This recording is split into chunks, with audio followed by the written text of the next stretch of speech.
Why should he see your faces worse liking than the children which are of your sort? Then shall ye make me endanger my head to the king. Daniel chapter 1 verse 11. Then said Daniel to Melzar, whom the prince of the eunuchs had set over Daniel, Hananiah, Mishael, and Azariah. Daniel chapter 1 verse 12. Prove thy servants, I beseech thee, 10 days, and let them give us pulse to eat and water to drink. Daniel chapter 1 verse 13.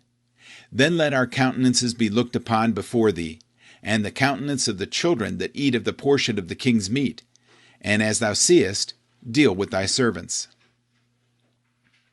What Daniel did. Daniel wisely, and with great trust in God, suggests a plan. He was sensitive to seeing the situation through the steward's eyes, and addressing his legitimate concerns. Martyrs by proxy, who have such strong convictions that they think if someone else's duty to run risk for them, are by no means unknown. Vegetables refer to all kinds of grain and plant, not strictly vegetables. Daniel was willing to put himself and his faith in God to the test. Daniel chapter 1 verse 14.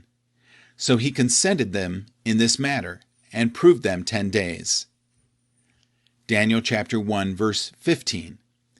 And at the end of 10 days their countenances appeared fairer and fatter in flesh than all the children which did eat the portion of the king's meat. Daniel chapter 1 verse 16. Thus Melzar took away their portion of the meat and the wine that they should drink, and gave them pulse. The primary result? Immediately, Daniel and his companions are blessed for their faithfulness. Daniel chapter 1, verse 17. As for these 4 children, God gave them knowledge and skill in all learning and wisdom, and Daniel had understanding in all visions and dreams. Daniel chapter 1, verse 18. Now at the end of the days that the king had said he should bring them in, then the prince of the eunuchs brought them in before Nebuchadnezzar. Daniel chapter 1, verse 19. And the king communed with them, and among them all was found none like Daniel, Hananiah, Mishael, and Azariah. Therefore stood they before the king. Daniel chapter 1, verse 20. And in all matters of wisdom and understanding, that the king required of them, he found them 10 times better than all the magicians and astrologers that were in all his realm. Daniel chapter 1, verse 21. And Daniel continued even unto the 1st year of King Cyrus. The secondary result? In the long term, Daniel and his companions are blessed and promoted because of their faithfulness. The special intellectual ability of Daniel and his companions was not due to their diet, but to the special intervention of the Lord. These young men from Jerusalem were immersed in the study of Babylonian culture, literature, and religion, yet they remained faithful to God. The work of the prophets like Jeremiah, Zephaniah, and Habakkuk had not been in vain. They were in the world, but not of it. Observations?